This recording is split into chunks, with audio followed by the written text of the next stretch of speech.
folks, welcome back to my channel. If you're new here, welcome. My name is Natasha and I do book things here. Today's video is going to be my December wrap-up where I talk to you guys about all the books that I read, give you guys little mini reviews and all of that jazz. I'm looking like a pineapple and I don't mind. So this month I read 13 books for a total of 5,590 pages, which is about 180 pages a day. Typically for me, I read around 200 pages a day between audiobook and physical book. I count audiobooks. It's still something that I'm absorbing into my brain, so I count it. This month, obviously, though, with like Christmas, holiday stress, holiday mental breakdowns, a couple days in there that I didn't read as much.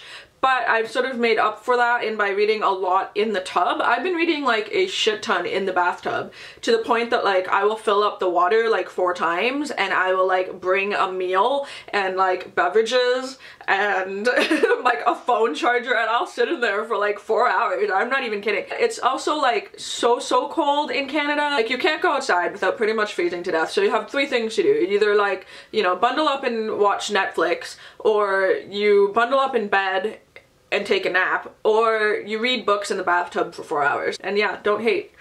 I'm relaxed. So my star ratings were actually a bit of a mess this month, a little bit more unusual than normal, I think, personally for me. I actually had 1 1-star book, 1 2-star book, 4 3-star books, 5 4-star books, and then 2 5-star books. So in this month, my last 2 books I read were both 5-star books, so it felt like the majority of the month I read pretty average things. To me, a 3-star book is an average book that I got a little bit of something out of. A 4-star is something that I consider really good, but it's just not quite there, so it can still kind of be disappointing in that sense, that it's not like a perfect 5-star book to me. Yeah, and then obviously I had like my one massive garbage fire book that was a 1-star, and then one that I just sort of was really irritated by, which was my 2-star. So to go through my lowest rank to my highest, because I like wrapping up my videos on a positive note, I'm going to talk to you guys about the shit I read. So the 1-star book that I read this month, and actually my worst book of the entire year, no surprise, is Hot Pterodactyl Boyfriend by Alan Kuman. I talked extensively in my worst books of the year video, so be sure to check that out about this.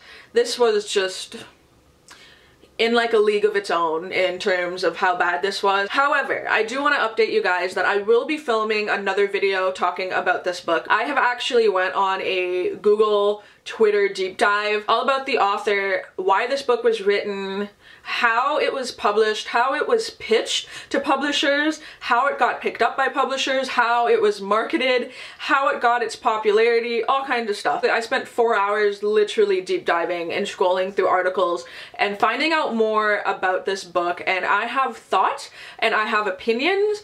It doesn't make the book itself any better, but I think it would open up a really interesting discussion. So I will have a new series coming out this year that I'm really excited for. You guys will see it on the 3rd Thursday of every month, so definitely stay tuned for that, and this will be the first book that I talk about, and also my worst book of the year, so I don't want to talk more about it.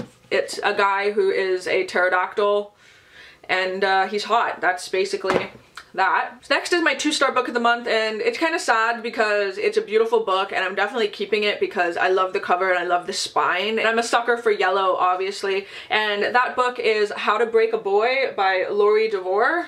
I absolutely love this. It's beautiful, but this book irritated me in oh so many ways. It's literally high school girl drama, and that's basically all it is. Basically, there's Olivia and her friend Adrian, and Adrian sleeps with Olivia's boyfriend, and just sort of like the aftermath of that. If you don't like high school girl drama, stay far away from this, because this is, you know, 300 and some pages of meanest high school girls ever. The reason why I didn't give this a 1-star is because there were certain things in this that I could see myself in. I was a massive bitch in high school. I have apologized to countless people. There was just so much of it, and the characters are so awful, and like the stuff that they do is so like just beyond awful, like things that like you would get arrested for, or like why, like how are the school letting these teenage girls do these things, where it like really sort of upset me. Not to mention every second page is like a slut shaming thing, is like an anti-girl thing, girl hate. It was just negative. It was just a negative book to read. It wasn't fun. There was nothing really redeeming about it past that point in my life that like I just didn't need to read about it, I guess, or be reminded of the fact that I used to be a horrible person, I guess. So that unfortunately is a 2-star book for me, but I will still be keeping it because it'll look really nice back here. I honestly didn't know too much about this book, and then I started reading it and I found it interesting enough. The Unthinkable Thoughts of Jacob Green. This follows a Jewish high school boy and his family, and a lot of discussions of his very strict Jewish dad. And there's a lot of talk about the pressures of going to Hebrew school and like being like a perfect Jewish son, that kind of thing. Now, what really turned me off about this book is the fact that the father in this book is absolutely horrible. The amount of like emotional abuse I wasn't ready for. So I feel like this book had a really bad case of what I call the blurbies. That's when a book blurb or synopsis doesn't entirely match the book, or it sets it up in a way that you expect it to be a funny book, or you know, expect it to be really sad, or expect it to be something, and then it turns out being almost completely the opposite. When I read the synopsis for this, I thought this was going to be like a lighthearted, funny book about family in the 70s. It ended up being like quite dark and not exactly what I was in the mood for. And being a mood reader, a lot of the times I'll pick up a book, I'll read the synopsis and go, oh, that's what I'm in the mood for. And so when a book is opposite of that, it's kind of like, oh, you know, you're reading it, you're like, oh, I don't care because this isn't something that I want to be reading right now. I loved what it taught me about Hebrew school and like living in a Jewish family and that sort of thing, but it just, I wasn't in the mood for this, which is why I ended up giving it a 3 overall. Also, there is a scene in this, and this is a bit of a spoiler, but I do want to mention it because it's a little weird. There is a older female babysitter, like pedophile-y sort of situation that isn't really fully discussed about, other than, oh, I'm a teenage boy and I think my babysitter is hot. But I'm like, yeah, but like you're 15 and she's 22, and there's like this weird things that happen that is completely inappropriate and is never fully discussed. That kind of just grossed me out and I didn't like that, so this is just sort of average. But yeah, next is a book that I picked up at Value Village, and this is a 2017 release book, and I had seen it in chapters and I was really drawn to the cover. I really quite liked it, and that is Class Mom by Lori Gelman. And this book ended up being a 3 because it was just a subject matter that I feel like I wasn't entirely ready for in my life. It follows a class mom, which I had to sort of learn what the hell that was. Basically when you volunteer to sort of run your kids' classroom activities as like an outsider to sort of assist with the teacher. This follows a woman who's a bit older than all the other moms, and she ends up being class mom, and she has like a very sort of like abrupt, aggressive personality, which I love. I appreciated the level of humor about this. That I did like, but it was just the subject matter that I didn't care really that much about, which I should have known going into it.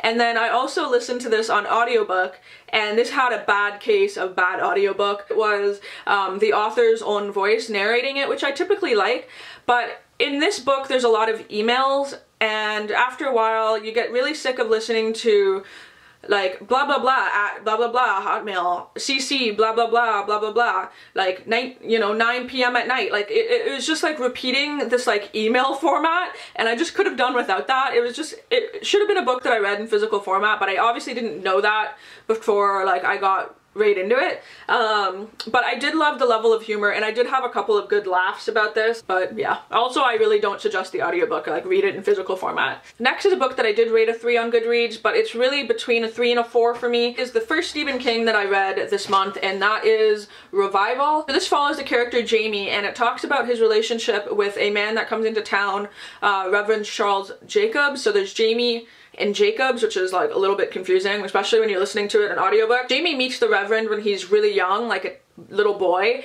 and he's sort of fascinated by this man, and the Reverend takes a liking to him, and that is like one of his favorite kids to sort of like be around. It's not creepy, and I thought it was gonna go weird, but it didn't, so no worries on that. So Reverend Jacobs has this fascination with electricity and lightning and just sort of the power of electricity, and so when Jamie's a boy, he shows him this sort of like magic trick where he makes Jesus like walk on water with like electricity. Super fascinating and all that stuff, and he gets like this real sort of bond with him. The Reverend then goes through some some shit, and he basically performs this sermon that's like really intense and quite good. I actually listened to it like 3 times. I went back and listened to it on audiobook a couple times, and then I went and like read it. The book takes off from there. It follows his life, where the Reverend sort of pops back in like here and there, and then comes the very ending of this book. And Stephen King is known for having really bad endings.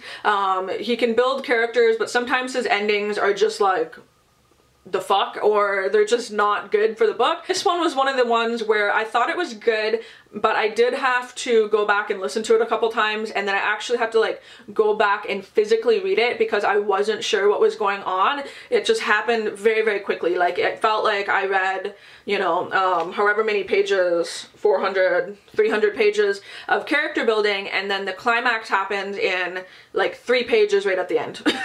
And I was like, well, what? Which is why, like, I gave it a 3-star initially, and then I thought about this book, like, it stuck with me, and then I thought about it like for like a week, and then I had to go back and reread it, and then now that I have a better understanding of what actually happened in the ending, it gave it more of a 4. It was really kind of an interesting ending. I don't want to say anything because you will have to read it if you're interested. It would be a major spoiler if I said anything that happened around the ending of this book. So yeah, this definitely isn't my favorite Stephen King, but I kind of thought that going into it because I don't typically like books that talk heavily about religion. I like grew into a teenager and a young adult. I kind of stayed away from it. So I don't typically like to immerse myself back into a world that talks heavily about it. There's definitely a lot of religion in this, so I feel like if that's something that you don't like reading about, maybe stay away from this Stephen King in particular. But yeah, I did really like it. It just wasn't perfect for me. Probably because of the subject matter, and then definitely because of the sort of like what the fuck ending. So alright, I have talked way too long, so I'm gonna try to like make this a little more snappy. Moving into 4-star books. The first book that I read of the month was Pretty Girls by Karen Slaughter. I love Karen Slaughter. She writes some of the most twisted, messed up scenes, characters, like, is becoming like one of my favorites because she writes things where I kind of want to like take her aside and go, are you okay? Like, is you okay? Is you? Because some of the stuff in this is just wild. Anyway, I don't even know how to describe this book. It was so fucking good, but also incredibly screwed up. Like, wow, so dark, so screwed up. Basically, it follows the story of 2 sisters, one of which is married to like a millionaire guy, the other one has sort of had some struggles in her life. Whatever, that's fine. They also had a 3rd sister who unfortunately was kidnapped, gone missing, and they don't really know entirely what happened to her. But that's basically all you need to know. Things happen where you find out what happened to the sister, what's happened to relationships in their lives, and different characters. Yeah, this was so gripping. Like, at some point, like, I was reading this and just went, whoa, and then like I had to keep reading it, and it like gave me actual like anxiety because I was just like, oh, like that just happened. Like I was thrilled by this. Like, it was riveting. Massive trigger warnings for, oh, I don't know, everything. Most Karen Slaughter books, like, please don't get into it if you don't like gore, you don't like rape, murder, torture, just like bad people, corruption of any sort, like with like police and stuff. This had just everything in it, but it was also so incredibly thrilling, and like just like I need to know what happens, and like I just couldn't put it down. So yeah, if you want that, check it out, but just know it gets pretty icky and pretty disturbing, and there's one torture scene in particular that like I have a little notebook and I wrote down like what it was, but you'll never read about that again in a book, hopefully. I liked it, and I want to read more Karen Slaughter because if I want something that's like truly fucked, it's that, basically. Is a book about witches that I absolutely loved. I love reading books about witches, and this one was a great one. This is The Rules of Magic by Alice Hoffman. It also has a book called Practical Magic, which I like need to find. I can't find it anywhere, I don't know why, but this apparently is like a prequel to that book, which I didn't know about. Whatever, but apparently some of these characters are also in that. This follows the story of a family of witches and them sort of discovering more information about their family and their sort of like powers, I guess. The one major thing that I absolutely loved about this was the talk of like spells and like growing plants and stuff and like the botany side of it. I don't know, spells and making shit. You can suggest to me any sort of books about witches where they do more of like the like making of like potions and stuff. Please suggest that to me because I really like that. I like that stuff a lot actually. So yeah, if you're looking for a good book about witches, this is one. Next is a book that I read basically as a palette cleanser because I read a lot of like slightly darker things this month and I didn't really read too many like light YAs, and the couple that I rated like 2 stars and 1 stars I thought were going to be light but they really weren't. So I always consider this author a really good palette cleanser, and that is Casey West. This is Lucky in Love. Freaking adorable. This follows a girl who like is 18 years old. She wins $30 million and it follows her trying to figure out like, you know, who her friends are like once she comes into this money, who she tells about the money, and this person that she falls in love with is after that, or if there's like sort of, you know, other motives to him liking her. It was cute. The only thing that didn't make this a 5-star book was the fact that she's kind of dumb. Yeah, she's 18 years old and she has all this money, but I think the fact that like no one stepped in day one and said, girl, you need a financial advisor, that sort of upset me. It's Casey West, man. Like, all of her books are cute. So, yeah, I like this enough to give it a 4. And, yeah, thought it was cute. My second Stephen King that I read this month, and a book that I'm just so proud of myself to have finished, because it's like 996 pages. And that is the Tommyknockers. I do wish that I did was annotate this. I'm thinking in 2018 and just moving forward in life that I want to actually annotate all my Stephen King books because I'm not getting rid of them. And especially like these beautiful collections like this one with the gorgeous spines, I'm keeping these forever. So I feel like, you know, I listened to it on audiobook because I didn't want to break the spine, but I feel like I actually want to like wear them in and use them and have them be mine and annotate in them. Anyway, that's just a little sidebar. So yeah, I'm gonna put it right there because it's quite heavy. Basically, this is a UFO novel. Aliens, yes, I am obsessed with UFOs and obsessed with aliens, and I didn't entirely know going into this that it would be a like full-on alien UFO book. Oh, it was so good.